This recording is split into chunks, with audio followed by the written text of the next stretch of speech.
இத்தாலியில் போரின் தாக்கம், அதாவது இத்தாலியில் முதல் உலகப் போரின் தாக்கம் எப்படி இருந்தது அப்படிங்கிறத பற்றி தான் பார்க்க போகிறோம். மேற்கு ஐரோப்பாவில் பழைய ஆட்சி அதிகாரத்திற்கு எதிராக திரும்பிய நாடுகளுள் முதல் நாடு இத்தாலி ஆகும். இதை நோட் பண்ணிக்கோங்க. மேற்கு ஐரோப்பாவில் பழைய ஆட்சி அதிகாரங்களுக்கு எதிராக திரும்பிய நாடுகளுள் முதல் நாடு எது அப்படின்னு கேள்வி கேட்டாங்கன்னா இத்தாலி தான். அப்புறம் இத்தாலியோடைய ஃபஸ்ட்டு ஸ்டெப்பு எப்படி இருந்தது அப்படின்னு பாருங்கள். முதல் உலகப் போரில் இத்தாலியின் முதன்மையான சவாலான பணி ஆஸ்திரியர்களை தெற்கு முனையில் நிறுத்தி வைப்பது தான். இதை நோட் பண்ணிக்கோங்க. முதல் உலகப் போரில் இத்தாலியுடைய முதன்மையான சவாலாக எது இருந்தது அப்படின்னு கேள்வி கேட்டாங்கன்னா ஆஸ்திரியர்களை தெற்கு முனையில் நிறுத்தி வைக்கிறது தான். அதே நேரத்தில் பார்த்தீங்கன்னா ஆங்கிலேயர்கள், பிரெஞ்சுக்காரர்கள், அமெரிக்கர்கள் இவங்க எல்லாம் ஃப்ளாண்டர்ஸ் போரில் ஜெர்மனியரை இக்கட்டாக சிக்க வைத்து பணிய வைக்க வேண்டும் அப்படின்னு நினச்சாங்க. அதாவது இந்த இடத்துல பார்த்தீங்கன்னா இத்தாலியில் இப்போது ஃபஸ்ட்டு மேற்கு ஐரோப்பாவில் பார்த்தீங்கன்னா பழைய ஆட்சி அதிகாரத்திற்கு எதிர்ப்பு தெரிவித்த நாடுகளில் முதல் நாடு இத்தாலி அப்படின்னு பார்த்தோம்.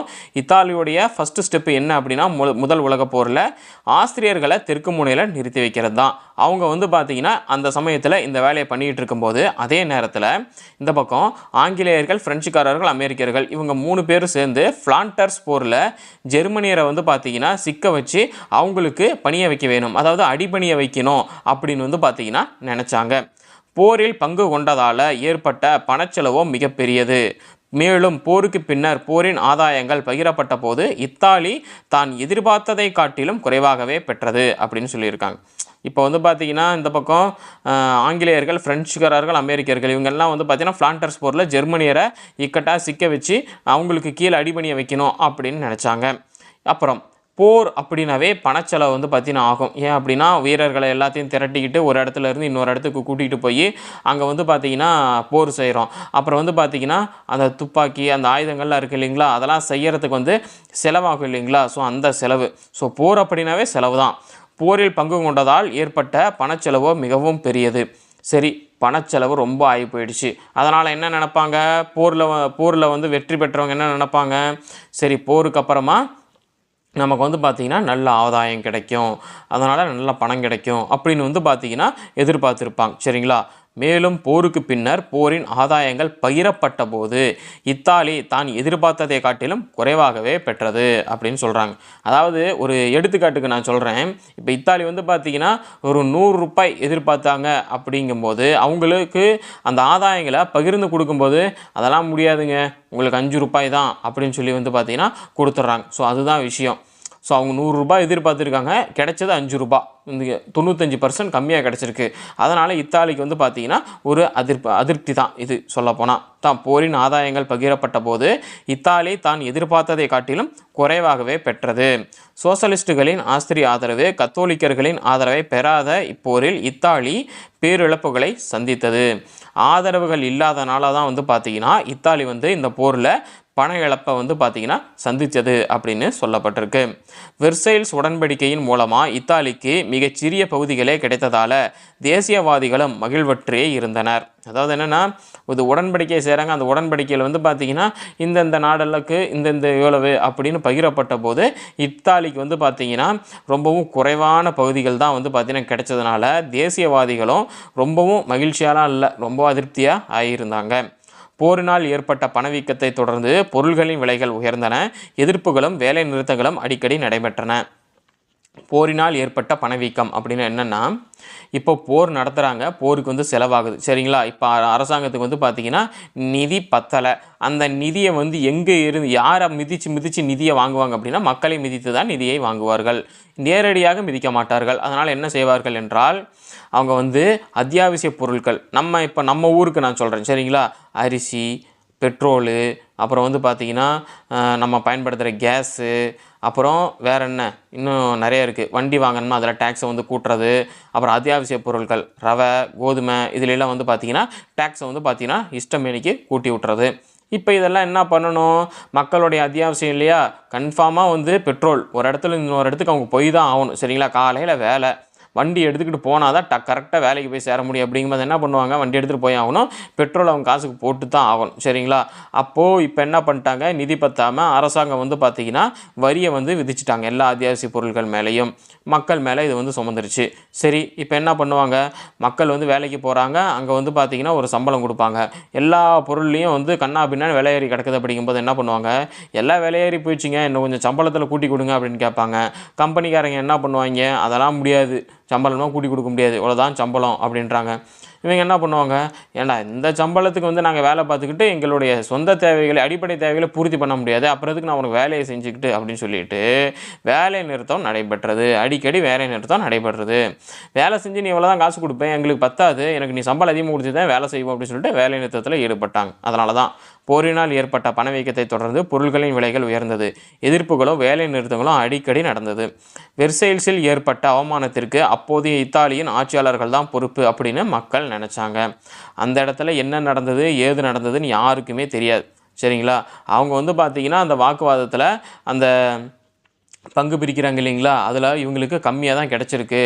அதனால தான் வந்து பார்த்திங்கன்னா மக்களுடைய அத்தியாவசிய பொருட்கள் மேலே வந்து பார்த்திங்கன்னா விலை ஏறிடுச்சு. விலையேறதுனால தான் இந்த பிரச்சனை. சரிங்களா? ஸோ அந்த இடத்துல அவங்க பேச்சுவார்த்தையின் போது இத்தாலிக்கு இவ்வளோ தான் கிடச்சிருக்கு. ஸோ ஆட்சி அதிகாரிகள் என்ன பண்ணணும், அவங்க தான் நம்ம நாட்டை பாதுகாக்கிறதுக்காக பங்கு அதிகமாக கிடைக்கிற மாதிரி ஏதாவது பண்ணி பேசணும் அப்படின்னு மக்கள் நினைக்கிறாங்க. ஸோ அதான் சொல்கிறாங்க, வெர்சைல்ஸில் ஏற்பட்ட அவமானத்திற்கு அப்போதைய இத்தாலியின் ஆட்சியாளர்கள் தான் பொறுப்பு அப்படின்னு மக்கள் கருதினர். ஏன் அப்படின்னு என்ன அர்த்தம்னா, பெரிய இருக்கிற அந்த ஆட்சியாளர்கள் தான் மக்களை வந்து பார்த்துக்கணும். அதை பார்க்குறத விட்டுட்டு இவங்க மேலே வந்து போர் செஞ்சுவிட்டு வரியை விதிச்சுக்கிட்டு இருந்தாங்க அப்படின்னா மக்கள் என்ன பண்ணுவாங்க? ஸோ மக்கள் என்ன சொல்லுவாங்க, அதிகாரிகள் மேலே தான் வந்து பார்த்திங்கன்னா தப்பு அப்படின்னு சொல்லுவாங்க. ஸோ இதுதான் வந்து பார்த்திங்கன்னா முதல் உலகப் போரப்போ இத்தாலியில் ஏற்பட்ட தாக்கம். முசோலினியின் எழுச்சி. வெர்சைல்ஸ் உடன்படிக்கைக்கு பின்னர் நடைபெற்ற தேர்தலில் போல்ஷ்விஷம் அப்படின்னா சோவியத் கம்யூனிசம் அப்படின்னு அர்த்தம். போல்ஷ்விஷத்தை பின்பற்றுவதாக தங்களை அறிவித்து கொண்ட இத்தாலிய சோசலிஸ்டுகள் 1919 நவம்பரில் நடைபெற்ற தேர்தலில் 1/3 இடத்தை கைப்பற்றினர். அதாவது என்னென்னா, இப்போது வெர்சைல்ஸ் உடன்படிக்கைக்கு அப்புறமா ஒரு தேர்தல் நடக்குது. அந்த தேர்தல் 1919 நவம்பரில் வந்து பார்த்திங்கன்னா நடைபெறுது. இப்போ தேர்தல் நடைபெற்றது அப்படின்னா பிரச்சாரம் பண்ணுவாங்க இல்லைங்களா.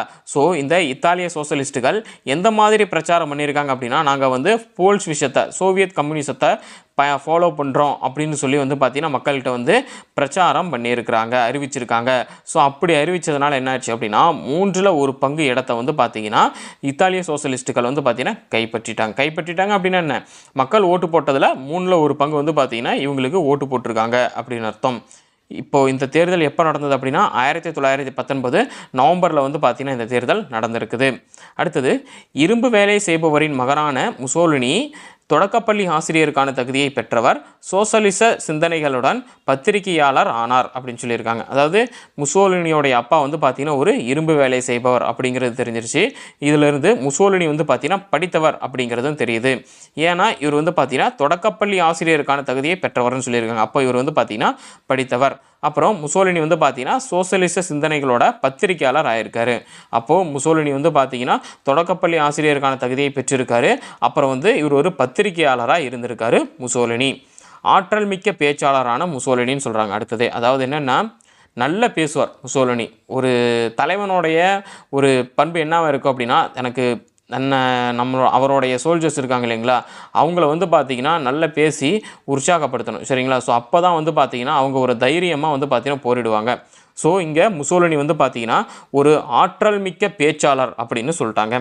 ஆற்றல் மிக்க பேச்சாளரான முசோலினி முதல் உலகப் போரில் இத்தாலி கலந்து கொள்வதற்கு எதிர்ப்பு தெரிவித்த சோசலிஸ்டுகளிடமிருந்து பிரிந்து செல்வதற்கும் வன்முறையை பயன்படுத்துவதற்கும் ஆதரவளிக்க தொடங்கினார். அதாவது என்னென்னா, முதல் உலகப் போரில் வந்து பார்த்திங்கன்னா நம்ம பார்ட்டிசிபேட் பண்ணக்கூடாது அப்படின்னு வந்து பார்த்திங்கன்னா இந்த இத்தாலிய சோசலிஸ்ட்டுகள் வந்து பார்த்திங்கன்னா சொல்லியிருக்காங்க, வேண்டாம் நமக்கெல்லாம் போர் வேண்டாம் அப்படின்னு சொல்லியிருக்காங்க. ஆனால் முசோலினி என்ன சொல்லியிருக்காங்க, முதல் உலகப் போரில் இத்தாலி கலந்து கொள்வதற்கு எதிர்ப்பு தெரிவித்த சோசலிஸ்ட்டுகளிலிருந்து பிரிஞ்சு வன்முறையை பயன்படுத்துவதற்கு வந்து பார்த்திங்கன்னா ஆதரவளிக்க தொடங்கிட்டார் முசோலினி. ஏன் அப்படின்னா இவங்க வந்து பார்த்திங்கன்னா என்ன சொல்லியிருக்காங்க, போல்ஷிசத்தை, சோவியத் கம்யூனிசத்தை வந்து நாங்கள் ஃபாலோ பண்ணுறோம் அப்படின்னு மக்கள்கிட்ட சொல்லி 1/3 வந்து பார்த்திங்கன்னா தேர்தலில் வந்து பார்த்திங்கன்னா வின் பண்ணியிருக்காங்க. இப்போ முசோலினி என்ன சொல்கிறாரு, முதல் உலகப் போரில் வந்து கலந்து கொள்வதற்கு எதிர்ப்பு தெரிவித்த சோசலிஸ்ட்டுகளிலிருந்து பிரிஞ்சு வன்முறையை பயன்படுத்த ஆதரவளிக்க தொடங்கியிருக்காரு முசோலினி. 1920 1919 பாசிச கட்சி தொடங்கப்பட்ட போது முசோலினி உடனடியாக அதில் உறுப்பினராயிருக்காரு. ஏன் அப்படின்னா இது மாதிரி வந்து லெட்டர் போட்டுக்கிட்டு ரெக்வஸ்ட் பண்ணிக்கிட்டு இருக்கிறதெல்லாம் வேலைக்கு ஆகாது, நம்ம போரில் இறங்கணும், வன்முறையில் இறங்கணும், அப்போ தான் வந்து பார்த்திங்கன்னா வேலைக்கு ஆகும் அப்படின்னு சொல்லியிருக்காங்க. ஸோ அதனால் என்ன ஆச்சு அப்படின்னா பாசிச கட்சி வந்து தொடங்கியிருக்காங்க. உடனே வந்து பார்த்தீங்கன்னா முசோலினி அதில் உறுப்பினராயிருக்கார். எப்போனா 1919. அப்போ பாசிச கட்சி எப்போ தொடங்கப்பட்டுச்சு அப்படின்னா 1919 வந்து பார்த்தீங்கன்னா தொடங்கப்பட்டுச்சு. 1919 பாசிச கட்சி தொடங்கப்பட்ட போது முசோலினி உடனடியாக அதில் வந்து பார்த்தீங்கன்னா உறுப்பினர் ஆயிருக்காரு. உறுப்பினர் ஆனால் மட்டும் போதுமா, நல்லா வந்து பார்த்தீங்கன்னா செயல்படணும், சரிங்களா? அப்போ தான் முன்னாடி வர முடியும். பாருங்கள், பாசிஸ்டுகள் அதிகாரம், வலிமை, ஒழுக்கம் ஆகியவற்றை முன்னிலைப்படுத்தியதால் தொழிலதிபர்கள், தேசியவாதிகள், முன்னாள் இராணுவத்தினர், நடுத்தர வர்க்கத்தினர், மன நிறைவற்ற இளைஞர்கள் ஆகியோர் ஆதரவை பெற்றனர். அது என்னென்னா பாசிஸ்டுகள் அதிகாரம், வலிமை, ஒழுக்கம், சரிங்களா? ஸோ இது எல்லாத்தையும் வந்து பார்த்திங்கன்னா முன்னிலைப்படுத்துகிறாங்க. ஏன்னா இதுக்கு முன்னாடி இந்த சோஷலிஸ்ட்டுகள் இருந்தாங்க இல்லைங்களா, அப்போ எந்த ஒரு முன்னேற்றமும் இல்லை, கஷ்டப்பட்டுக்கிட்டு தான் இருந்தோம். இப்போ புதுசாக யாரோ வராங்க, இதுக்கு முன்னாடி இருந்த கருத்து இல்லாமல் வேறு கருத்து சொல்கிறாங்க, நம்ம எதிர்த்து கேள்வி கேட்போம், எதிர்த்து போரிடுவோம், நம்ம வந்து பார்த்திங்கன்னா ஒரு அதிகாரமாக இருக்கணும், டிசிப்ளினாக இருக்கணும், நம்ம வந்து பார்த்திங்கன்னா ஸ்ட்ராங்காக இருக்கணும். ஸோ இந்த மாதிரியான கருத்தை வந்து முன்னிலைப்படுத்தினதுனால யார் யார் வந்து பாசிஸ்ட்டுகளுக்கு வந்து ஆதரவு தெரிவிச்சிருக்காங்க அப்படின்னா இளைஞர்கள் ஆதரவு தெரிவிச்சிருக்காங்க, சரிங்களா? அது கடைசி சொல்லியிருக்காங்க, இருந்தாலும் இளைஞர்கள் ஆதரவு தெரிஞ்சிருக்காங்க. தொழிலதிபர்கள், தேசியவாதிகள், முன்னாள் இராணுவத்தினர், நடுத்தர வர்க்க மக்கள் வந்து இது ஆதரவு தெரிவிச்சிருக்காங்க. முக்கியமாக வந்து பார்த்திங்கன்னா மன நிறைவற்ற இளைஞர்கள். ஏன்னா இப்போ இளைஞர்கள் படிச்சுட்டு வராங்க அப்படின்னா அவங்களுக்கு வந்து பார்த்திங்கன்னா ஒரு நல்ல எதிர்காலம் இருக்கணும். நல்ல எதிர்காலம் இல்லை அப்படிங்கும்போது வந்து பார்த்திங்கன்னா அவங்க மனநிறைவு இல்லாமல் தான் இருப்பாங்க. இப்போ புதுசாக ஒருத்தர் வராங்க, நம்ம அதிகாரத்தை கையில் எடுப்போம், போரிடுவோம், வாங்க பார்க்கலாம் அப்படிங்கும்போது மனநிறைவற்ற இளைஞர்களுடைய ஆதரவையும் இந்த பாசிஸ்ட்டுகள் வந்து பார்த்திங்கன்னா பெற்றுட்டாங்க. பாசிஸ்ட்டுகள் சுதந்திரமாக வன்முறையை கையாண்டனர். யாரும் கேள்வி கேட்கறதுக்குலாம் இல்லை, நாங்கள் சொல்கிறது தான் அப்படின்ற மாதிரி. அதான் வன்முறையை வந்து சுதந்திரமாக கையாளுறது அப்படின்னு. சுதந்திரம் இல்லை அப்படின்னா என்ன அர்த்தம் அப்படின்னா நம்ம எது செஞ்சாலும் குறுக்கால வந்து நிற்கிறது, இதை வேணாம் பண்ணாதீங்க அப்படின்னா சுதந்திரமே கிடையாது. நம்ம ஒரு சிந்தனை வந்து ஒரு முடிவு எடுக்கிறோம் அப்படின்னா நம்ம சிந்தனைக்கு நம்ம ஃப்ரீயாக செயல்படணும், யாரும் குறுக்க வந்து நிற்கக்கூடாது. அப்போ தான் வருதோ இல்லையோ, அதாவது நம்ம அதில் வெற்றி அடைகிறோமோ வெற்றி அடையலையோ அது வேறு விஷயம். சுதந்திரமாக ஒரு விஷயத்தை வந்து செயல்பட்டு அந்த விஷயத்தை செய்யணும், சரிங்களா? அதில் நமக்கு ப்ராஃபிட் வருது இல்லை நட்டம் வருது அது வேறு விஷயம். முதல்ல அந்த விஷயத்தை நம்ம சுதந்திரமாக செய்யணும். அதான் சொல்கிறாங்க பாருங்கள், பாசிஸ்ட்டுகள் சுதந்திரமாக வன்முறையை கையாண்டனர், யாரும் கேள்வி கேட்கறதுக்கெலாம் இல்லை. 1922 அக்டோபரில் ஒரு நீண்ட அமைச்சரவை சிக்கலின் போது முசோலினி பாசிஸ்டுகளின் மாபெரும் அணிவகுப்பு ஒன்றை ரோமாபுரியை நோக்கி நடத்தினார். முசோலினியை வலிமையை கண்டு வியந்து போன அரசர் 3ஆம் விக்டர் இமானுவேல் முசோலினியை ஆட்சி அமைக்க வரவேற்றார் அப்படின்னு சொல்கிறாங்க. என்ன அப்படின்னா 1922 அக்டோபரில் ஒரு அமைச்சரவை சிக்கலப்போ முசோலினி என்ன பண்ணியிருக்காரு அப்படின்னா முசோலினி பாசிஸ்ட்டுகளுடைய மாபெரும் அணிவகுப்பு, அவருடைய படையை திரட்டிக்கிட்டு ரோமாபுரியை நோக்கி வந்து பார்த்திங்கன்னா அணிவகுப்பு செஞ்சுருக்கார், படையெடுத்து போயிருக்கார். அதை பார்த்துட்டு பயந்து போன அரசர் 3ஆம் விக்டர் என்ன பண்ணிட்டாரு, சண்டையெல்லாம் வேணாங்க, வாங்க நீங்களே வந்து பார்த்தீங்கன்னா ஆட்சி அமைங்க அப்படின்னு சொல்லிட்டு அவர் வந்து பார்த்தீங்கன்னா விட்டு கொடுத்துட்டார். யார்? அரசர் 3ஆம் விக்டர் இமானுவேல் அப்படிங்கிறவர் முசோலினியை ஆட்சி அமைக்க வரவேற்றார். அவர் மக்களாட்சி கட்சியின் ஒருங்கிணைக்க முடியாத தன்மையும் உறுதியுடன் செயல்பட முடியாத இயலாமையும் முசோலினியின் வெற்றிக்கு உதவினர். மக்களாட்சி கட்சியோடைய ஒருங்கிணைக்க முடியாத தன்மையும், அதாவது என்னென்னா மக்களாட்சி இதில் வந்து பார்த்திங்கன்னா இப்போ ஒரு அரசர் இருக்கார் அப்படின்னு வச்சுக்கோங்களேன், நான் எடுக்கிறது தான் முடிவு, நான் சொல்கிறது தான் அப்படிங்கிறதா சர்வாதிகாரம், சரிங்களா? ஸோ இதில் சரி என்னப்பா பண்ணலாம் ஏது பண்ணலாம் அப்படின்னு இந்த கலந்து ஆலோசித்து முடிவெடுப்பாங்க இல்லைங்களா? ஸோ அந்த கலந்து ஆலோசிக்கிறதுலாம் ஆளுக்கால ஒரு முடிவு சொல்லுவான், எதுவுமே முடிவெடுக்கவே முடியாது. ஸோ அதான் சொல்கிறாங்க, மக்களாட்சி கட்சியின் ஒருங்கிணைக்க முடியாத தன்மையும் உறுதியுடன் செயல்பட முடியாத இயலாமையும் முசோலினியின் வெற்றிக்கு ரொம்பவே உதவுச்சு அப்படின்னு சொல்கிறாங்க.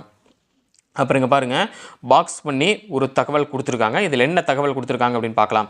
என்ன தகவல் அப்படின்னா, பாசிசம் என்றால் என்ன? பாசிசம் அப்படிங்கிறது தீவிர ஆதிக்க மனப்பான்மை கொண்ட அதிதீவிர தேசியவாதத்தின் ஒரு வடிவமாகும். அதாவது தீவிர ஆதிக்க மனப்பான்மை கொண்ட, இப்போ நான் அதாவது என்னென்னா தீவிர ஆதிக்க மனப்பான்மை அப்படின்னா இப்போ இவங்க எடுக்கிறது தான் முடிவு, சரிங்களா? வேறு யாரும் வந்து பார்த்தீங்கன்னா குறுக்க வந்து இல்லை இந்த முடிவை நீங்கள் எடுக்கக்கூடாது, இதுக்கு நான் ஒத்துக்க மாட்டேன், இதுக்கு நான் மறுப்பு தெரிவிக்கிறேன் அப்படின்லாம் யாரும் வந்து பார்த்தீங்கன்னா சொல்லவே முடியாது.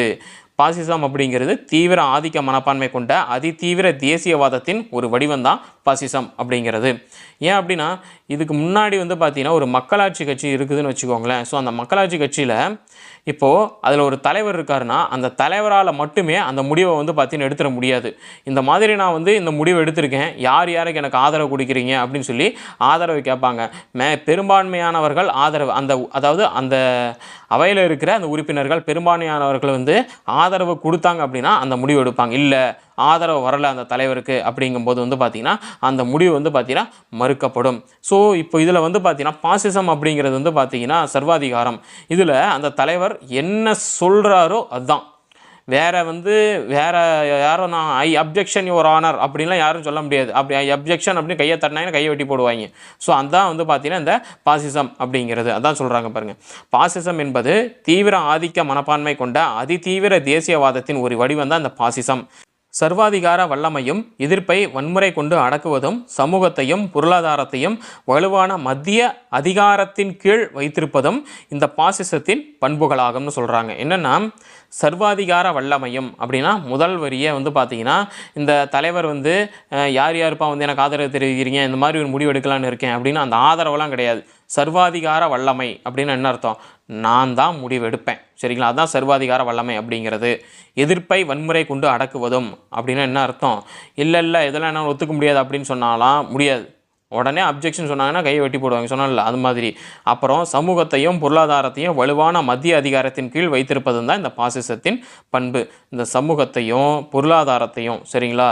ஸோ இவர் எடுக்கிறது தான் முடிவு, என்னவா இருந்தாலும் இவர் சொல்கிறது தான். இவர் வந்து பார்த்திங்கன்னா எடுத்து முடிவு எடுத்தார்னா பர்ஃபெக்டாக இருக்கும் அப்படின்ற மாதிரியான ஒரு அதிகாரி தான் இந்த சர்வாதிகாரி அப்படிங்கிறது. ஆனால் இருந்தாலும் இவங்க வந்து பார்த்திங்கன்னா சில கொடுங்கோல் வேலைகள்லாம் வந்து பார்த்திங்கன்னா செஞ்சுருப்பாங்க. தான் சர்வாதிகாரி அப்படின்ற பேரில் ஒரு கெட்ட பேர் இருக்கும் இல்லைங்களா. இவங்க வந்து பார்த்திங்கன்னா ரொம்பவும் மோசமானவங்க, கொடூரமானவங்க, ஸோ இந்த மாதிரியான வார்த்தைகள்லாம் இருக்கும் இல்லையா. ஸோ அதெல்லாம் இருக்க தான் செய்யுது. ஏன்னா இவங்க வந்து பார்த்திங்கன்னா எந்த ஒரு எதிர்ப்பையும் வன்முறை கொண்டு வந்து பார்த்திங்கன்னா அடக்கி ஆகணும். வேண்டாம், இல்லை, இந்த மாதிரியெல்லாம் பண்ணாதீங்க அப்படி சொல்லிக்கிட்டு இருக்க மாட்டாங்க. ஸோ அதான் அவங்கள வந்து சர்வாதிகாரிம்பாங்க, அவங்கள பார்த்தா பயப்படுவாங்க. சமூகத்தையும் பொருளாதாரத்தையும் வலுவான மத்திய அரசின் கீழ் வைத்திருப்பது தான் இதனுடைய பண்பு. இது வந்து பார்த்திங்கன்னா இந்த பாசிசம் வந்து பார்த்திங்கன்னா 20ஆம் நூற்றாண்டுடைய தொடக்க பகுதியில் ஐரோப்பாவில் தான் வந்து பார்த்திங்கன்னா முக்கியத்துவம் பெற்றது. தான் ஐரோப்பாவில் இத்தாலியில் வந்து பார்த்திங்கன்னா இது ஆரம்பிச்சது. எப்போ அப்படின்னா இந்த பாசிசம் அப்படிங்கிற 20ஆம் நூற்றாண்டுடைய தொடக்கத்தில் இருந்து தான் வந்து பார்த்திங்கன்னா ஆரம்பிச்சிருக்குது. இதுதான் வந்து பார்த்திங்கன்னா பாசிசம் அப்படிங்கிறது. முசோலினியின் கீழ் பாசிஸ்டுகள். இத்தாலியில் 1924 தேர்தலில் வாக்காளர்கள் அச்சுறுத்தப்பட்ட பின்னர் பாசிஸ்டுகளுக்கு ஆதரவாக 65 விழுக்காடு வாக்குகள் பதிவாகியிருந்தன. அதாவது என்னென்னா இப்போ தேர்தல் வந்து பார்த்திங்கன்னா அறிவிச்சிட்டாங்க. அறிவித்த பிறகு வந்து பார்த்திங்கன்னா பிரச்சாரம் பண்ணுவாங்க. எப்படி பிரச்சாரம் பண்ணுவாங்க, நாங்கள் ஆட்சிக்கு வந்தோம் அப்படின்னா உங்களுக்கு வந்து இதெல்லாம் செய்வோம், நாட்டை வந்து பார்த்திங்கன்னா இதெல்லாம் பண்ணுவோம், உங்களுக்கு வந்து இந்த வசதிகள்லாம் செஞ்சு தருவோம், அந்த மாதிரி வந்து பார்த்திங்கன்னா பிரச்சாரம் பண்ணுவாங்க. இந்த பாசிஸ்டுகள் வந்து பார்த்திங்கன்னா என்ன மாதிரி பிரச்சாரம் பண்ணியிருக்காங்க அப்படின்னா வாக்காளர்கள் அப்படின்னு மக்களை வந்து பார்த்திங்கன்னா அச்சுறுத்தியிருக்காங்க, மயமுறுத்தியிருக்காங்க. கண்டிப்பாக நீங்கள் எங்களுக்கு ஓட்டு போட்டு தான் ஆகணும் அப்படின்னு மயமுறுத்தியிருக்காங்க. ஸோ அதனால் வந்து பார்த்திங்கன்னா பாசிஸ்டுகளுக்கு எவ்வளவு வாக்கு வந்து பதிவாயிருக்கு அப்படின்னா 65 விழுக்காடு வாக்குகள் பாசிஸ்டுகளுக்கு வந்து பார்த்திங்கன்னா பதிவாயிருக்கு.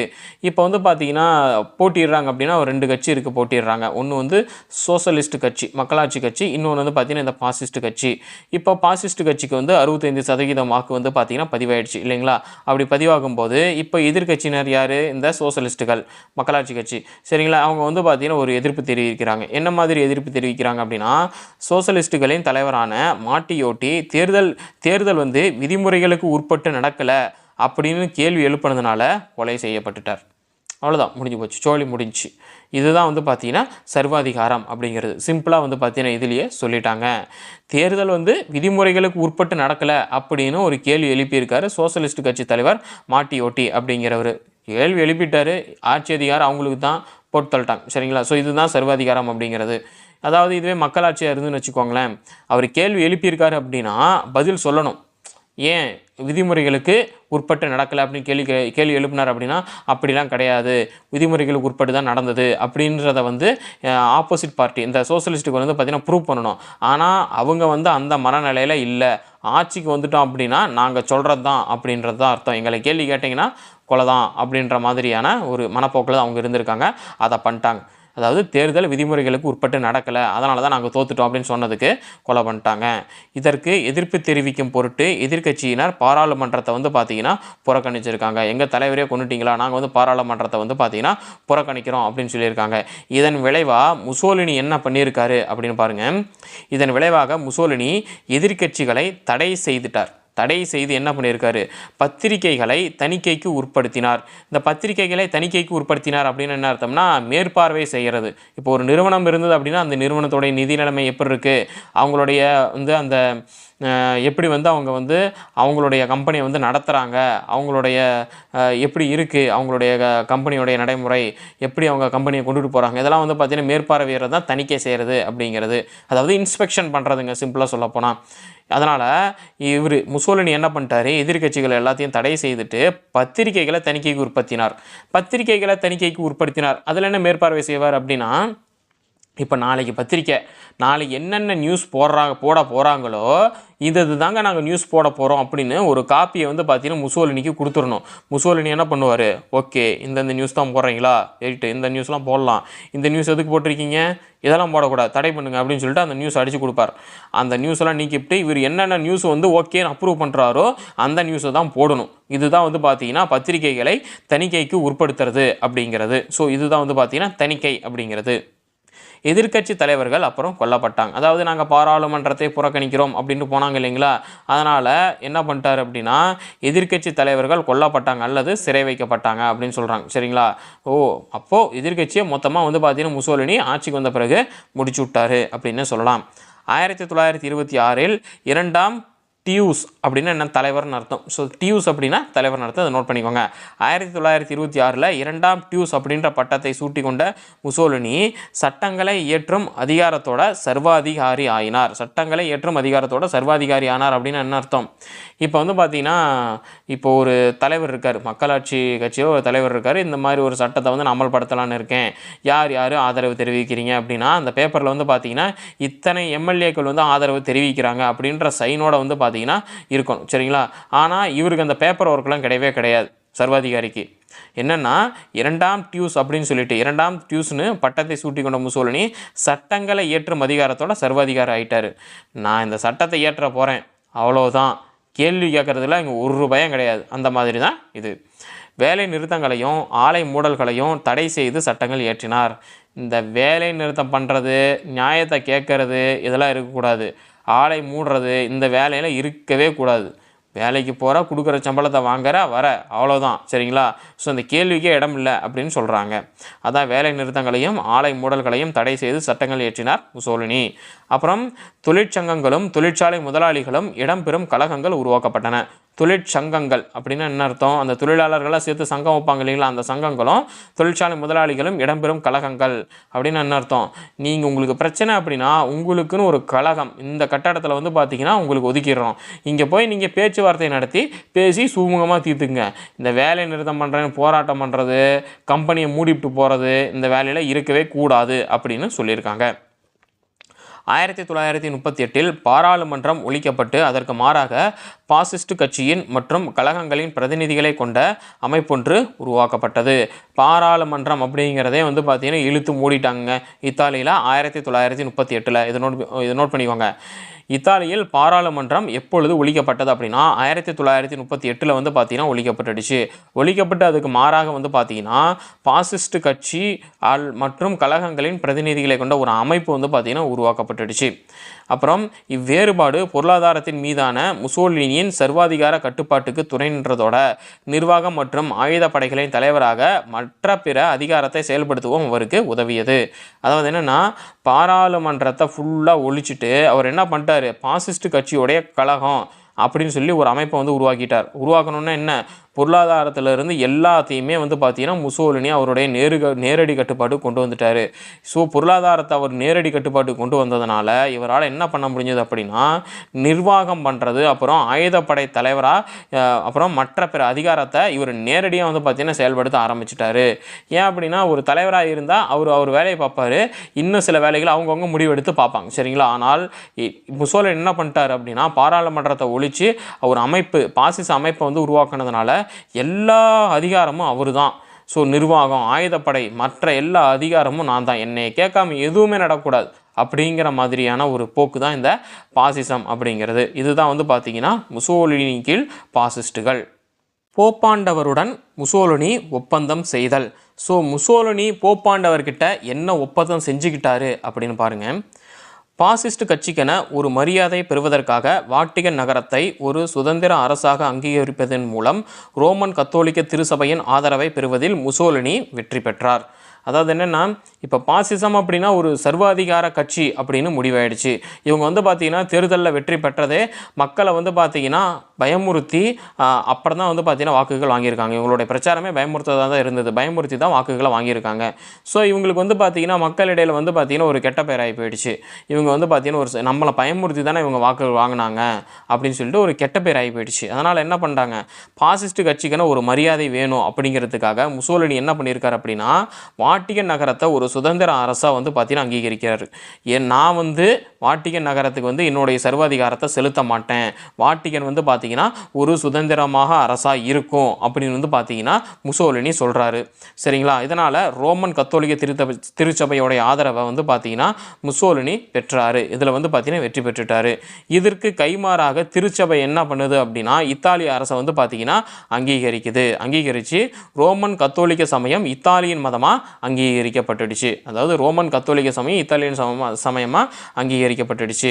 மேலும் என்ன பண்ணுறாங்க, ஸோ இத்தாலியுடைய மதமாக வந்து பார்த்திங்கன்னா இந்த ரோமன் கத்தோலிக்க சமயம் வந்து அங்கீகரிக்கப்பட்டுடுது. அப்படிங்கிறதுனால இவங்க என்ன பண்ணுறாங்க அப்படின்னா பள்ளிகளில் மத போதனைகள் செய்வதற்கு ஆணையிடப்பட்டது. சரிங்களா? ஸோ நீங்கள் ஸ்கூலுக்கு போகலாம், நீங்கள் உங்கள் மத போதனைகளை வந்து ஸ்கூலில் செய்யலாம் அப்படின்னு சொல்லிட்டாங்க. மேற்சொல்லப்பட்டவற்றை சரத்துகளாக கொண்ட லேட்டரன் உடன்படிக்கை 1929 கையெழுத்தாயிற்று. ஸோ இப்போ நான் சொன்னேன் இல்லைங்களா, இவர் வந்து முசோலினி வந்து பாசிஸ்ட் கட்சிக்கு அப்படின்னு ஒரு மரியாதை வேணும் அப்படின்னு சொல்லிட்டு வேட்டிகன் சிட்டியை வந்து பார்த்தீங்கன்னா ஒரு சுதந்திர அரசை அங்கீகரிச்சிட்டார். சுதந்திர அரசுன்னு என்ன, என்னுடைய சர்வாதிகாரத்தை நான் அங்கே செலுத்த மாட்டேன், ஸோ அவங்க வந்து பார்த்தீங்கன்னா நீங்கள் ஃப்ரீயாக நீங்கள் என்ன வேணாலும் பண்ணிக்கலாம் அப்படின்னு வந்து பார்த்தீங்கன்னா சுதந்திரமாக அறிவிச்சிட்டார். இது வந்து பார்த்தீங்கன்னா ஒரு நல்ல பேர். ஒரு திருச்சபை வந்து பார்த்தீங்கன்னா இத்தாலிக்கு வந்து பார்த்தீங்கன்னா அங்கீகரிச்சிட்டாங்க. இப்போது இவர் வந்து பார்த்தீங்கன்னா போய் ஒரு ஆஃபர் வைக்கிறார், நான் உங்களை வந்து ஃப்ரீ பண்ணி விட்றேன், உங்களை வந்து எந்த ஒரு அதிகாரமும் எந்த ஒரு சட்டமும் நான் ஏற்ற மாட்டேன், நீங்கள் ஃப்ரீயாக இருக்கணும்னு சொல்கிறாங்க. அதனால் வந்து பார்த்தீங்கன்னா இந்த திருச்சபையும் இத்தாலிய அரசை வந்து பார்த்தீங்கன்னா ஏற்றுட்டாங்க. இப்போ இத்தாலியோடைய மதம் வந்து இந்த திருச்சபையோடைய கத்தோலிக்க சமயமாக மாறுது. சரிங்களா? இதனால் இவங்க என்ன பண்ணுறாங்க, பள்ளிகளுக்கெல்லாம் போய் போதனை செய்கிறாங்க. ஸோ இதுக்கான வந்து பார்த்தீங்கன்னா ஒரு சரத்து, இதெல்லாம் வந்து இந்த ரூல்ஸ்லாம் வந்து பார்த்தீங்கன்னா ஒரு உடன்படிக்கையில் வந்து பார்த்தீங்கன்னா கையெழுத்தாகுது. அதுதான் இந்த லேட்டரன் உடன்படிக்கை அப்படிங்கிறது. இது 1929 வந்து பார்த்தீங்கன்னா கையெழுத்தாகுது. இதை நோட் பண்ணிக்கோங்க. இதுதான் போப்பாண்டவருடன் முசோலினி ஒப்பந்தம் செஞ்சுக்கிறது. என்ன ஒப்பந்தம் அப்படின்னா லேட்டரன் ஒப்பந்தம் அப்படிங்கிறது. பெருமந்தத்தின் போது இத்தாலி, அதாவது ஒரு பொருளாதார பெருமந்தத்தப்போ இத்தாலி அப்படின்ற நாடு எப்படி இருந்தது அப்படிங்கிறது தான் இதில் பார்க்க போகிறோம். பொருளாதார பெருமந்த காலத்தின் போது பெருமளவு விளம்பரம் செய்யப்பட்ட பொதுத்துறை பணிகளான புதிய பாலங்கள், சாலைகள், கால்வாய்கள், மருத்துவமனைகள், பள்ளிகள் ஆகியவை வேலையில்லா திண்டாட்டத்திற்கு தீர்வு சொல்லவில்லை. அதாவது என்னென்னா பெருமந்தம் அப்படின்னு என்ன, பணவீக்கம். அரசாங்கத்துக்கிட்டே வந்து பார்த்திங்கன்னா பணம் இல்லை. ஸோ இது வந்து பார்த்திங்கன்னா என்ன சொல்கிறாங்க அப்படின்னா புதிய பாலங்கள் கட்டுறது, சாலைகள், கால்வாய்கள், மருத்துவமனைகள், பள்ளிகள் இதெல்லாம் வந்து பார்த்திங்கன்னா நாங்கள் வந்து கட்டித்தரோம் அப்படின்னு வந்து பார்த்திங்கன்னா விளம்பரம் செஞ்சுருக்காங்க. அதாவது என்னென்னா பொருளாதார பெருமந்த காலத்தின் போது பெருமளவு விளம்பரம் செய்யப்பட்ட, விளம்பரம்னா என்ன, இதெல்லாம் வந்து இருக்குது, இதெல்லாம் பண்ணுறோம், இதுதான் விளம்பரம். நம்ம டிவியில் பார்க்குறது. இப்போ ஒரு ஆடு வருது அப்படின்னா இது இருக்குது, வாங்கி பாருங்கள், இதை நாங்கள் பண்ண போகிறோம் அப்படின்லாம் விளம்பரம் பண்ணுறாங்க இல்லைங்களா. விளம்பரம் செய்யப்பட்ட பொதுத்துறை பணிகள், என்னென்ன பணிகள் சொல்லப்பட்ட, பண்ணித்தரோம் அப்படின்னு சொல்லப்பட்ட பொதுத்துறை பணிகளான புதிய பாலம் கட்டுறது, சாலைகள் கட்டுறோம்னு சொல்கிறது, கால்வாய்கள் கட்டுறோம், மருத்துவமனைகள் கட்டுறோம், பள்ளிகள் கட்டுறோம் அப்படின்னு வந்து பார்த்திங்கன்னா வாயால் சொல்லியிருக்காங்க. அதான் விளம்பரம் பண்ணியிருக்காங்க அப்படின்னு சொல்கிறாங்க. விளம்பரம் பண்ணுறேன்னு சொல்லியிருக்காங்க. அரசாங்கத்துக்கிட்ட நிதி இருந்தால் தானே இதுக்கு எல்லாத்தையும் விளம்பரம் பண்ணுறதை செயல்படுத்த முடியும். அதனால தான் சொல்கிறாங்க ஆகியவை வேலையில்லா திண்டாட்டத்திற்கு தீர்வு சொல்லவில்லை. இப்போ இந்த பணிகள்லாம் ஸ்டார்ட் பண்ணியிருந்தாங்க அப்படின்னா மக்களை வந்து பார்த்திங்கன்னா இந்த வேலையெல்லாம் செய்கிறதுக்கு மக்கள் வேலைக்கு வேணும், வேலைக்கு வந்திருந்தாங்க அப்படின்னா அவங்களுக்கு சம்பளம் கிடச்சிருக்கும். ஸோ பிரச்சனையே இருந்திருக்காது, பொருளாதார திண்டாட்டத்துக்கு எந்த ஒரு பிரச்சனையும் இருந்திருக்காது. அரசாங்கத்துக்கிட்டே வந்து பார்த்திங்கன்னா நிதி இல்லை, அதனால் வந்து பார்த்திங்கன்னா ஜஸ்ட்டு சொன்னதை எதுவுமே செய்ய முடியல. பாலம் கட்டுறது, சாலைகள் அமைக்கிறது, செய்கிறது, கால்வாய்கள் கட்டுறது, மருத்துவமனை கட்டுறது, பள்ளிகள் கட்டுறது, இதெல்லாமே வந்து பார்த்திங்கன்னா எந்த ஒரு வேலையுமே நடக்கலை. 1935 பன்னாட்டு சங்கம் முற்றிலுமாக செயலிழந்ததுக்கு அப்புறமா முசோலினி என்ன பண்ணியிருக்காரு, முசோலினி ஒரு பொருளாதார பேரரசை நிறுவும் பொருட்டு எத்தியோப்பியாவின் மீது படையெடுத்தார். அவருடைய படையெடுப்பு பொருளாதார பிரச்சனைகளிலிருந்து மக்களின் கவனத்தை திசை திருப்பப்பட்டது. இப்போ ஒரு பிரச்சனையை வந்து பார்த்தீங்கன்னா உள்ளூரில் மக்கள் வந்து பார்த்தீங்கன்னா எதிர்கொண்டுக்கிட்டு இருக்காங்க, பொருளாதார பிரச்சனையை எதிர்கொண்டுக்கிட்டு இருக்காங்க. அதை விட பெருசாக அந்த நாட்டுடைய சர்வாதிகாரி வந்து பார்த்திங்கன்னா எத்தியோப்பியா மேலே வந்து பார்த்திங்கன்னா படையெடுக்கிறதுக்கு போயிட்டு இருக்காரு அப்படின்னு சொன்னால், பொருளாதார பிரச்சனையை விட்டுவிட்டு மக்களுடைய கவனம் எதில் திரும்பி போச்சான், முசோலினி வந்து பார்த்திங்கன்னா எத்தியோப்பியா மேலே வந்து படையெடுக்க போனார் பார்த்தீங்களா, அதில் வந்து பார்த்திங்கன்னா மக்களுடைய கவனம் திரும்பிடுச்சு அப்படின்னு சொல்கிறாங்க. ஒரு பிரச்சனையை சமாளிக்கிறதுக்கு இன்னொரு பெரிய பிரச்சனையை கிரியேட் பண்ணி விட்டால் அந்த பிரச்சனையை மறந்துட்டு அந்த பிரச்சனையை பார்க்க ஆரம்பிச்சிருவாங்க அப்படின்னு சொல்லுவாங்க இல்லைங்களா. அதை வந்து பார்த்தீங்கன்னா 1935 முசோலினி வந்து பார்த்திங்கன்னா பண்ணியிருக்காரு. ஸோ இதுதான் வந்து பார்த்திங்கன்னா பொருளாதார பெருமந்தத்தின் போது இத்தாலி இந்த நிலைமையில தான் வந்து பார்த்திங்கன்னா இருந்திருக்காங்க. முதல் உலகப் போருக்கு பின் ஜெர்மனி, அதாவது முதல் உலகப் போருக்கு அப்புறமா ஜெர்மனி எந்த மாதிரியான நிலையில் இருந்தது அப்படிங்கிறத பற்றி படிக்க போகிறோம். எந்த மாதிரி நிலை அப்படின்னா எந்த அளவுக்கு உச்சத்துக்கு போச்சு, எந்த அளவுக்கு வந்து பார்த்திங்கன்னா கீழே வந்தது அப்படிங்கிறத பற்றி படிக்க போகிறோம். 1918 முதல் 1933 முடிய ஜெர்மனி ஒரு குடியரசாக இருந்தது. ஜெர்மனி ஒரு குடியரசாக இருந்தது அப்படின்னா என்ன, குடியரசு கட்சி வந்து பார்த்தீங்கன்னா ஜெர்மனியை ஆட்சி செஞ்சுக்கிட்டு இருந்தது அப்படின்னு அர்த்தம். அப்போது இதை நோட் பண்ணிக்கோங்க. எந்த ஆண்டிலிருந்து எந்த ஆண்டு வரைக்கும் ஜெர்மனி ஒரு குடியரசாக இருந்தது அப்படின்னு கேள்வி கேட்டாங்கன்னா 1918 முதல் 1933 வரைக்கும் ஜெர்மனி ஒரு குடியரசாக இருந்தது. இதனைத் தொடர்ந்து ஜெர்மனியில் பாசிசம் வெற்றி பெற்றதற்கான காரணங்கள் பலவாகும். அதாவது குடியரசுக் கட்சி 1918 இருந்து 1933 வரைக்கும் வந்து பார்த்தீங்கன்னா ஆட்சி செஞ்சுக்கிட்டு இருந்தாங்க. 1933க்கு அப்புறமா ஜெர்மனியில் வந்து பார்த்தீங்கன்னா பாசிசம் வெற்றி பெற்றது. பாசிசம் அப்படின்னா என்னென்னா சர்வாதிகாரம் அப்படின்னு அர்த்தம். சரி, சர்வாதிகாரம் வெற்றி பெற்றதற்கான காரணம் வந்து பார்த்தீங்கன்னா நிறைய காரணங்கள். அந்த காரணங்களை பற்றி இப்போ நம்ம படிக்க போகிறதில்ல. முதல் உலகப் போருக்கு அப்புறமா ஜெர்மனி எப்படி இருந்தது அப்படிங்கிறத பற்றி தான் படிக்க போகிறோம். 1871 முதல் 1914 வரையிலான காலப்பகுதியில் ஜெர்மனி அரசியல், பொருளாதார, பண்பாட்டு சாதனைகளில் தலை சுற்ற வைக்கும் அளவிலான உச்சத்தை எட்டியது. அதாவது என்னென்னா இந்த 1871 இருந்து 1914 வரைக்கும் தலை சுத்த வைக்கிற அளவுக்கான உச்சத்தை எட்டியது. எது இதில்? அரசியல், பொருளாதாரம், பண்பாட்டு சாதனைகளில். இப்போ ஜெர்மனி வந்து பார்த்தீங்கன்னா ஒரு 10% இருக்குது. திடீர்னு இந்த வருஷம் 1871 இருந்து 1914 காலகட்டங்களில் ஒரு 95% வந்து வளர்ச்சி அடைஞ்சதுன்னு வச்சுக்கோங்க.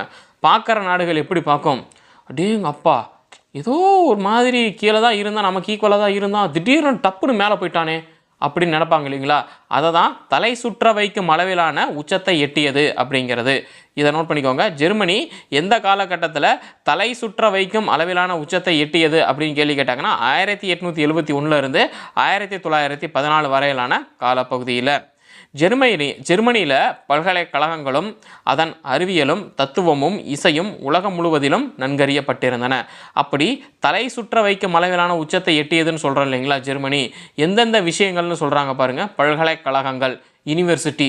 அப்போது படிப்புக்கு வந்து பார்த்திங்கன்னா ஜெர்மனியில் அப்போயிலேருந்து இப்போ வரைக்கும் வந்து பார்த்திங்கன்னா படிப்புக்குன்னா ஜெர்மனி அப்படிங்கிற ஒரு பேர் வந்து பார்த்திங்கன்னா இருக்குது. பல்கலைக்கழகம்னா யூனிவர்சிட்டி.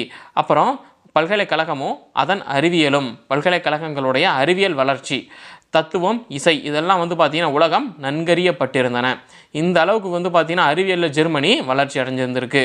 தொழிற்சாலை உற்பத்தி சார்ந்த பல துறைகளில் ஜெர்மனியானது இங்கிலாந்து, அமெரிக்கா ஆகிய நாடுகளை காட்டிலும் சிறந்து விளங்கி காணப்பட்டது.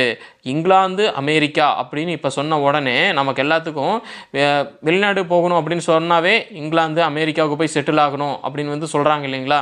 ஸோ அப்போது அந்த நாடுகளை காட்டிலும் ஜெர்மனி வந்து பார்த்திங்கன்னா சிறந்து விளங்குச்சு அப்படின்னு சொல்கிறாங்க. எதில்? பல்கலைக்கழகமும் அதன் அறிவியலும் தத்துவமும் இசையில் வந்து பார்த்திங்கன்னா மற்ற நாடுகளை காட்டிலும் ஜெர்மனி வந்து பார்த்திங்கன்னா சிறந்து விளங்குச்சு. அப்படின்னா என்ன அர்த்தம்? அவங்க வந்து பார்த்திங்கன்னா புதிய கண்டுபிடிப்புகளுக்கு வரவேற்பு கொடுத்துருக்காங்கன்னு அர்த்தம் ஜெர்மனிக்காரங்க. இப்போ இந்த இங்கிலாந்துக்காரங்களும் அமெரிக்காக்காரங்களும் என்ன பண்ணாங்க, எல்லா நாடுகளும் எனக்கு கீழே தான் இருக்க வேண்டும் அப்படின்னு இந்த ஆங்கிலேயர்கள் எல்லாம் வந்து பார்த்திங்கன்னா அடக்கி ஆட்சி செஞ்சாங்கல்ல. இப்போ ஒருத்தனை அடக்கி ஆட்சி செய்கிறான் அப்படின்னா, அடிமைப்படுத்தினான் அப்படின்னா அவனுடைய திறமை என்ன அப்படிங்கிறது மேலே இருக்கவனுக்கு தெரியாது. நான் சொல்கிற வேலையை நீ செய்யணும், அதுதான் அடிமைத்தனம் அப்படிங்கிறது. இப்போ அங்கே அதில் வந்து பார்த்தீங்கன்னா 10 பேர் இருந்தால் 10 பேரில் வந்து பார்த்தீங்கன்னா ஒருத்தன் திறமைசாலி இருப்பான். அவனை எப்படி கண்டுபிடிக்கிறது? அடிமைப்படுத்தினா அந்த திறமைசாலியை வந்து பார்த்தீங்கன்னா கண்டுபிடிக்க முடியாது. ஆனால் ஜெர்மனி என்ன பண்ணியிருக்காங்க, அந்த திறமைசாலியை வந்து கண்டு எடுத்து அவன் நாட்டுக்கு வந்து பார்த்தீங்கன்னா வரவேற்று அவன் நாட்டில் அவனை சிறப்பித்து வச்சுருக்கான். அதனால தான் ஜெர்மனி வந்து பார்த்தீங்கன்னா அறிவியலில் வளர்ச்சி அடைஞ்சது. அதுக்கு எடுத்துக்காட்டாக ஒருத்தர் சொல்கிற பாருங்க, ஜிடி நாயுடு அப்படின்னு ஒரு சயின்டிஸ்ட் இருந்தார் இல்லைங்களா நம்ம நாட்டில். அவருக்கு நம்ம ஊரில் வந்து பார்த்தீங்கன்னா அப்போ மரியாதையே கிடையாது, புதிய கண்டுபிடிப்புகளுக்கு மரியாதையே கிடையாது. ஜெர்மனிக்காரன் வந்து பார்த்தீங்கன்னா அவரை எடுத்துக்கிட்டான். ஜிடி நாயுடு என்ன பண்ணார், ஜெர்மனிக்கு போயிட்டார். இங்கே நமக்கு இருந்த ஒரு ஸ்கோப்பும் இல்லைப்பா அப்படின்னு சொல்லிட்டு ஜெர்மனியில் தான் அங்கே அதுக்கான ஸ்கோப்பு யூனிவர்சிட்டி எல்லாம் அங்கே தான் இருக்குது அப்படின்னு சொல்லி ஜிடி நாயுடு வந்து பார்த்தீங்கன்னா அங்கே போயிட்டார். நீங்கள் வேணால் ஜிடி நாயுடு வந்து பார்த்தீங்கன்னா நீங்கள் சர்ச் பண்ணி பாருங்கள், அவர் நம்ம ஊருக்காரர் தான், ஆனால் ஜெர்மனிக்கு தான் அவர் போயிட்டார். ஏன்னா புதிய கண்டுபிடிப்புக்கு அங்கே தான் வந்து பார்த்தீங்கன்னா மரியாதை இருக்குது அப்படின்னு. ஜிடி நாயுடு சரிங்களா. ஸோ ஏன் வந்து ஜெர்மனி இந்த அளவுக்கு வளர்ச்சி அடைஞ்சிருக்கு அப்படின்னா, உலகம் முழுவதும் இருக்கிற அறிவாளிகளை இங்கே வாங்கய்யா, நீங்கள் கண்டுபிடிப்புக்கு உங்கள் நாட்டில் மரியாதை கொடுக்கலையா, நான் மரியாதை கொடுக்குறேன், இங்கே வா, உனக்கான ரிசோர்ஸ் எல்லாம் இங்கே இருக்குது, ஓ மரியாதை இங்கே இருக்குது, நீ அங்கே இருக்குது அப்படின்னு சொல்லி எல்லாத்தையும் அவன் பக்கம் எழுதுக்கிட்டாங்க ஜெர்மனிக்காரங்க. புதிய கண்டுபிடிப்பாளர்கள்லாம் அவங்கக்கிட்ட இருந்தாங்க. அதனால தான் ஜெர்மனி வந்து பார்த்தீங்கன்னா அறிவியல்லையும் தத்துவத்திலையும் இசையிலையும் எல்லாத்துலேயும் வந்து பார்த்தீங்கன்னா ஜெர்மனி வளர்ச்சி அடைஞ்சிருக்கு. அதனால தான் 10% இருக்கிறவன் டக்குன்னு 95% வந்து டக்குன்னு ஏறின உடனே வந்து பார்த்தீங்கன்னா தலை சுற்ற வைக்கும் உச்சத்தை எட்டியது அப்படின்னு சொல்லி எல்லாரும் வியந்து பார்த்துருக்காங்க. இங்கிலாந்து அமெரிக்காவை காட்டிலும் ஏன் வந்து ஜெர்மனி பெரிய நாடாக இருக்குது, புதிய கண்டுபிடிப்புகளுக்கு அங்கே வந்து பார்த்தீங்கன்னா அப்போவே வரவேற்பு கொடுத்துருக்காங்க. அதனால தான் ஜெர்மனி வந்து பார்த்தீங்கன்னா அந்த அளவுக்கான உச்சத்தை வந்து எட்டியிருக்கு. அதுக்கப்புறம் ஜெர்மனியின் தோல்வியும் முதல் உலகப் போரின் இறுதியில் பட்ட அவமானமும் நாட்டுப்பற்று கொன்ற ஜெர்மனியின் மக்களுக்கு அதிர்ச்சியை ஏற்படுத்தியது. ஜெர்மனி வந்து பார்த்திங்கன்னா நல்லா உச்சத்தை எட்டிடுச்சு. அவங்க வந்து பார்த்திங்கன்னா நிறைய சயின்டிஸ்ட்டு எல்லாத்தையும் வரவேற்காங்க, புதிய கண்டுபிடிப்புகளையும் வரவேற்கிறாங்க. அதெல்லாம் ஓகே தான். என்ன தான் இருந்தாலும், என்ன தான் அவங்ககிட்ட பாசிட்டிவ் இருந்தாலும் ஒரு நெகட்டிவ் அப்படின்னு ஒருத்தர்கிட்ட இருக்கும் இல்லைங்களா, இதுதான் அவங்ககிட்ட இருக்க நெகட்டிவ். ஜெர்மனியின் தோல்வியும் முதல் உலகப் போரில் பட்ட அவமானமும். என்ன ரொம்ப பெரிய உச்சத்தை எட்டி திடீர்னு டடார்னு வந்து பார்த்திங்கன்னா ஒரு அவமானத்தை சந்தித்து கீழே வந்தால் எப்படி இருக்கும், மக்களுக்கு ரொம்பவும் அதிருப்தியாக இருக்கும் இல்லைங்களா. ஒரு லெவல்லையே இருந்து இதில் கீழே போனால் சரி ரைட் ஓகே அட்ஜஸ்ட் பண்ணிக்கலாம் அப்படின்னு இருக்கலாம். இப்போ என்ன ஆயிடுச்சு, ஜெர்மனியோடைய தோல்வி முதல் உலகப் போரில் இறுதியில் பட்ட அவமானமும் நாட்டுப்பற்று கொண்ட ஜெர்மனியின் மக்களுக்கு அதிர்ச்சியை ஏற்படுத்துச்சு. அது மட்டும் இல்லாமல் பெருமந்தம்னா என்ன, பணவீக்கம்னா என்ன, கவர்மெண்ட்டுக்கு வந்து பார்த்தீங்கன்னா நிதி பத்தாமல் அத்தியாவசிய பொருட்களை விலையை ஏற்றி விட்றது, அது மக்கள் தலையில தான் கொண்டு வந்து விடியும் சரிங்களா. அதான் பெருமந்தம் மேலும் அவர்களுடைய அதாவது ஜெர்மனி மக்களுடைய ஏமாற்றத்தை அதிகமாக்கி அவர்களை குடியரசுக் கட்சியின் அரசுக்கு எதிராக திருப்பியது. இது என்னன்னு முதல் பாயிண்டே சொன்னேன். 1918 முதல் 1933 முடிகிற வரைக்கும் ஜெர்மனி ஒரு குடியரசு நாடாக இருந்தது. அதை தொடர்ந்து ஜெர்மனியில் பாசிசம் வெற்றி பெற்றதற்கான காரணங்கள் பல காரணங்கள் சரிங்களா. இங்கே ஒரு காரணம் சொல்கிறாங்க பாருங்கள், தோல்வி ஒன்று, அதில் பட்ட அவமானம், அப்புறம் பெருமந்தம் சரிங்களா, பணவீக்கம். இதெல்லாத்தையும் மக்களுக்கு வந்து ஏமாற்றத்துக்கு உள்ளாக்கி குடியரசுக் கட்சியை வந்து பார்த்திங்கன்னா மக்கள் வெறுத்துட்டாங்க சரிங்களா. வெறுக்க அரசுக்கு எதிராக வெறுத்துட்டாங்க. அதனால தான் வந்து பார்த்திங்கன்னா பாசிசம் வந்து பார்த்திங்கன்னா வெற்றி பெற்றிருக்கு. பாசிசம் அப்படிங்கிறது சர்வாதிகாரம். இதுதான் வந்து பார்த்திங்கன்னா முதல் உலகப் போருக்கு பின் ஜெர்மனிய பாசிசத்தின் தோற்றம். பாசிசம் அப்படின்னா சர்வாதிகாரம். ஜெர்மனியில் பாசிசத்தின் தோற்றம் 1919 தொடங்குகிறது. இதை நோட் பண்ணிக்கோங்க. ஜெர்மனியில் பாசிசம் எப்பொழுது தொடங்கியது அப்படின்னு கேள்வி கேட்டாங்கன்னா 1919 வந்து பார்த்தீங்கன்னா தொடங்கியது. 1919 ஆண்டில் 7 நபர்களை கொண்ட ஒரு குழுவானது மியூனிச் நகரில் சந்தித்து தேசிய சோசலிஸ்ட் ஜெர்மன் உழைப்பாளர் கட்சி, சுருக்கமாக சொல்லப்போனால் நான்சி அப்படின்ற கட்சியை வந்து பார்த்திங்கன்னா நிறுவனாங்க. அப்போது நான்சி அப்படின்ற கட்சி தொடங்கும் போது என்ன பேரில் வந்து தொடங்கியிருக்காங்க அப்படின்னா சோசலிஸ்ட் ஜெர்மன் உழைப்பாளர் கட்சி அப்படின்னு சொல்லியிருக்காங்க. அப்போ சோசலிஸ்ட் கட்சி அப்படிங்கிறது இந்த நாசி கட்சி தான் வந்து பார்த்திங்கன்னா இந்த சோசலிஸ்ட் கட்சி அப்படின்னு சொல்கிறாங்க. உழைப்பாளர் கட்சி அப்படின்னு சொன்னாலும் சரி இந்த நான்சியை தான் சொல்கிறாங்க. சுருக்கமாக நமக்கு எல்லாத்துக்குமே தெரியணும் அப்படின்னா நான்சி அப்படின்னா நமக்கு வந்து பார்த்திங்கன்னா ஞாபகம் வருது, ஹிட்லரை வந்து பார்த்திங்கன்னா ஞாபகம் வரும். நாசி அப்படின்னா நமக்கு நல்லாவே தெரியும்.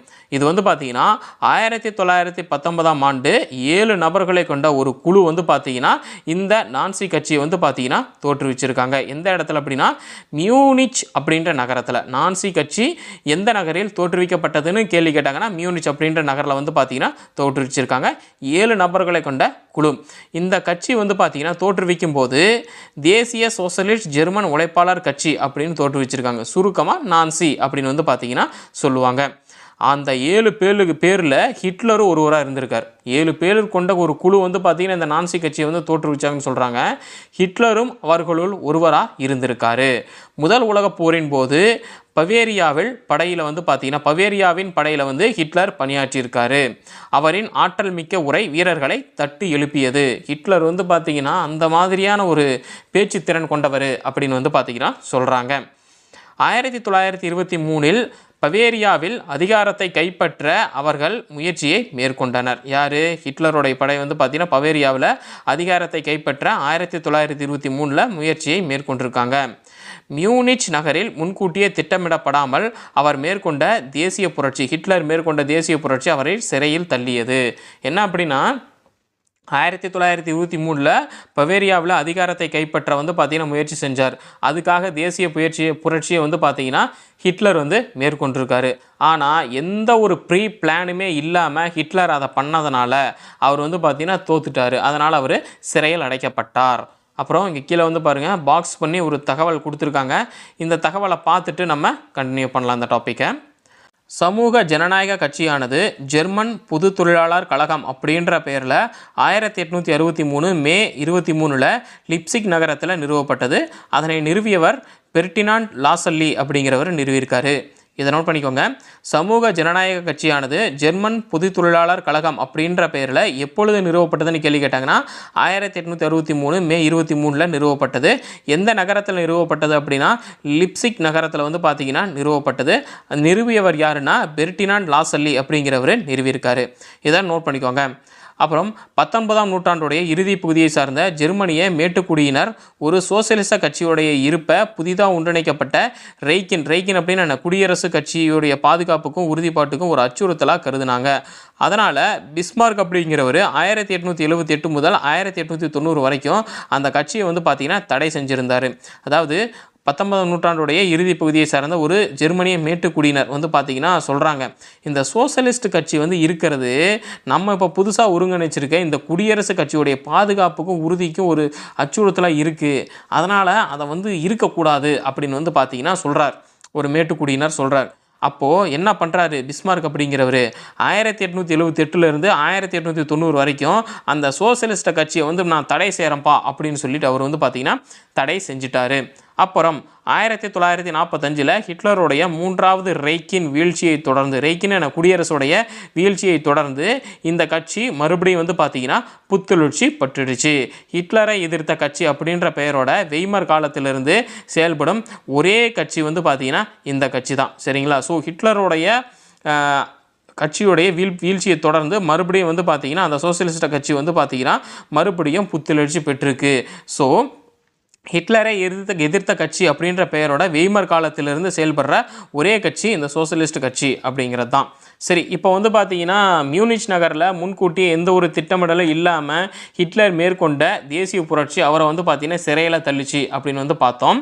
சிறையில் இருந்தபோது ஹிட்லர் என்ன பண்ணியிருக்கார் அப்படின்னா அவருடைய அரசியல் சிந்தனைகளை உள்ளடக்கிய சுயசரிதை நூலான மெயின் கம்ப் அப்படின்ற நூலை, மெயின் கம்ப் அப்படின்னா எனது போராட்டம் அப்படின்னு அர்த்தம். மெயின் கம்ப் அப்படின்னா எனது போராட்டம் அப்படின்ற நூலை வந்து பார்த்திங்கன்னா ஹிட்லர் எழுதியிருக்காரு. அவர் வந்து சிறையில் இருக்கும்போது, ஏன்னா ஜெயிலுக்குள்ளே இருக்கும்போது எதுக்கு சும்மா இருந்துக்கிட்டு நம்ம ஏதாவது ஒரு நூலை எழுதி விடுவோமே அப்படின்னு சொல்லிட்டு ஹிட்லர் என்ன பண்ணியிருக்காரு, அவருடைய அரசியல் சிந்தனைகளை உள்ளடக்கிய ஒரு சுயசரிதை நூலான மெயின் கம்ப் அப்படின்ற நூலை வந்து பார்த்திங்கன்னா வெளியிட்டிருக்கார். இதை நோட் பண்ணிக்கோங்க. ஹிட்லர் சிறையில் இருக்கும்போது அவருடைய அரசியல் சிந்தனைகளை உள்ளடக்கிய ஒரு நூல் வெளியிட்டிருக்காரு. அந்த எந்த நூல் அப்படின்னா மெயின் கம்ப் அப்படின்ற நூல் தான். அந்த நூலை வந்து வெளியிட்டிருக்காரு. 1932 நடைபெற்ற குடியரசுத் தலைவர் தேர்தலில் கம்யூனிஸ்டுகள் 60 லட்சம் வாக்குகளை வந்து பார்த்திங்கன்னா பெற்றிருக்காங்க. 1932 வந்து ஜெர்மனியில் வந்து பார்த்திங்கன்னா ஒரு குடியரசுத் தலைவர் தேர்தல் நடக்குது. அந்த தேர்தலில் கம்யூனிஸ்டுகள் எத்தனை வாக்குகளை பெறுறாங்க அப்படின்னா 60 லட்சம் வாக்குகளை வந்து பார்த்திங்கன்னா பெறுறாங்க. முதலாளிகள், சொத்து உரிமையாளர்கள் நாசிசத்தை ஆதரிக்க தொடங்கினாங்க. அந்த வாய்ப்பை பயன்படுத்தி கொண்ட ஹிட்லர் தவறான வழியில் அதிகாரத்தை கைப்பற்றினார். அதாவது என்னென்னா முதலாளிகள், சொத்து உரிமையாளர்கள் அவங்களோட தான் காசு இருக்குது, காசு வச்சா எந்த வேலையும் நடக்கும் அப்படின்றதுனால இவங்க என்ன பண்ணிடுறாங்க, நாசிசம் தாங்க வரணும் அப்படின்னு சொல்லி அவங்களுக்கு வந்து நாசிசத்துக்கு ஆதரவு தெரிவிக்கிறாங்க. இந்த வாய்ப்பை பயன்படுத்தி கொண்ட ஹிட்லர் என்ன பண்ணார், தவறான வழியில் அதிகாரத்தை கைப்பற்றினார். தவறான வழியில் அதிகாரத்தை கைப்பற்றினார் அப்படின்னு என்ன அர்த்தம், நேர்மையான வழியெல்லாம் கிடையாதுங்க. என்ன எத்தனை பேரை போட்டு தள்ளணுமோ அத்தனை பேரை போட்டு தள்ளி சாய்ச்சிட்டு சூழ்ச்சியெல்லாம் பண்ணிட்டு அதிகாரத்தை வந்து பார்த்திங்கன்னா ஹிட்லர் கைப்பற்றிட்டார். ஸோ அதுதான் வந்து பார்த்திங்கன்னா விஷயம். ஸோ இதுதான் வந்து பார்த்திங்கன்னா ஜெர்மனிய பாசிசத்தோடைய தோற்றம். இந்த ஃபோட்டோவில் இருக்கார் பாருங்க, பிளட்ஜ் அப்படின்னு வச்சுக்கிட்டு அவர் தான் வந்து பார்த்தீங்கன்னா ஹிட்லர். இவர் வந்து பார்த்தீங்கன்னா பிளட்ஜ் வைக்கிறார் அப்படின்னா நான் இதை தான் செய்வேன் அப்படிங்கிற மாதிரி தான் வந்து பார்த்தீங்கன்னா அவர் பிளட்ஜ் வைப்பார். இதுதான் சட்டம், அந்த சட்டத்துக்கு வந்து புறம்பாக நான் நடக்க மாட்டேன், சட்டத்துக்கு உட்பட்டு மக்களை வந்து நான் காப்பேன் அப்படின்னு சொல்லி தான் அவர் வந்து பார்த்தீங்கன்னா பிரமாணம் எடுக்க மாட்டார். நான் இப்படி தாண்டா பண்ணுவேன் அப்படின்னு சொல்லிட்டு அவர் பிளட்ஜ் வச்சு வந்து பார்த்தீங்கன்னா பிரமாணம் எடுக்கக்கூடிய ஆள் தான் அவர். அவர் வந்து பார்த்தீங்கன்னா ஒரு சர்வாதிகாரி அப்படின்னு நம்ம எல்லாத்துக்குமே வந்து பார்த்தீங்கன்னா தெரியும்.